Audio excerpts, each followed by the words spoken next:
নাটোরের ইতিহাস ঐতিহ্য তুলে ধরার অংশ হিসেবে আমরা আজকে এসেছি চলনবিল জাদুঘর, যেটি অবস্থিত গুরদাসপুর উপজেলার খুবজিপুর গ্রামে। তো আসুন আমরা দেখি যে এই চলনবিল জাদুঘরে কি রয়েছে এবং কি আমরা দেখতে পাবো, সেটি আপনাদেরকে বিস্তারিত তুলে ধরব। আশা করছি নতুন কিছু এবং ভালো কিছু আপনারা দেখতে পাবেন। তো চলুন আমরা যাই এখন চলনবিল জাদুঘরের ভেতরে। চলনবিল অঞ্চলের ইতিহাস ঐতিহ্য সংরক্ষণের লক্ষ্যে অধ্যাপক এম.এ. হামিদ এই জাদুঘর স্থাপনের সিদ্ধান্ত নেন। 1978 সালের 1 সেপ্টেম্বর খুবজিপুর দ্বিমুখী উচ্চ বিদ্যালয় ভবনে বেসরকারি উদ্যোগে অস্থায়ীভাবে যাত্রা শুরু হয় চলনবিল জাদুঘরের। চলনবিল অঞ্চলের ইতিহাস ঐতিহ্য তুলে ধরাই মূলত এই জাদুঘরের মূল লক্ষ্য ছিল। এই জাদুঘরে হাতে লেখা কোরআন শরীফ, মহারানী ভবানীর হাতে লেখা দলিল, চলনবিল অঞ্চলের মানুষের ব্যবহৃত নানান জিনিসপত্র, দুর্লভ পুরাকীর্তি, নানান ধরনের মূর্তি আর মুদ্রা দিয়ে সাজানো হয়েছে এই স্থানটি।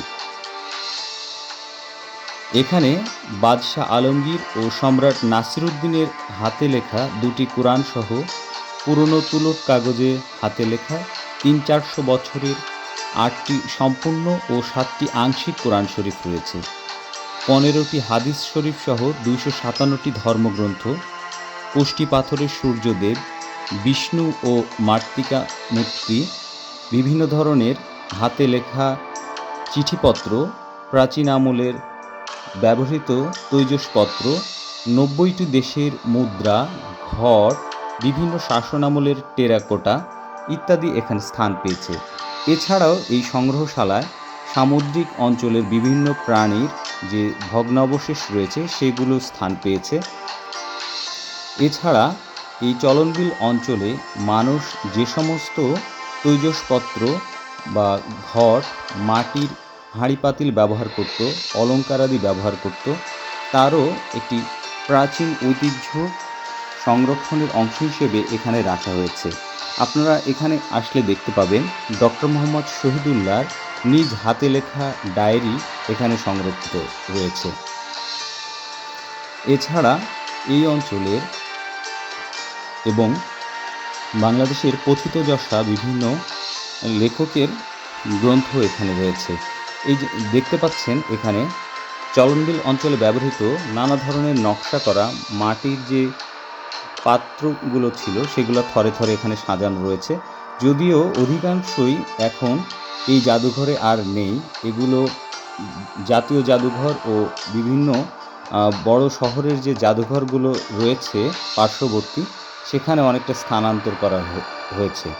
এখানে দেখতে পাচ্ছেন মিশরের পিরামিডের পাথর, এই পাথরটি মিশরের পিরামিড থেকে নিয়ে আসা হয়েছিল।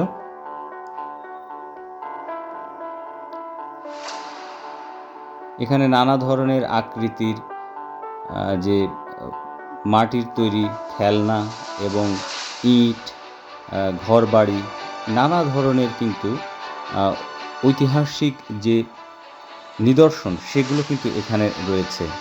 এখানে কয়েক মাথাওয়ালা বাঁশ, সেটির সংরক্ষণ রয়েছে এখানে।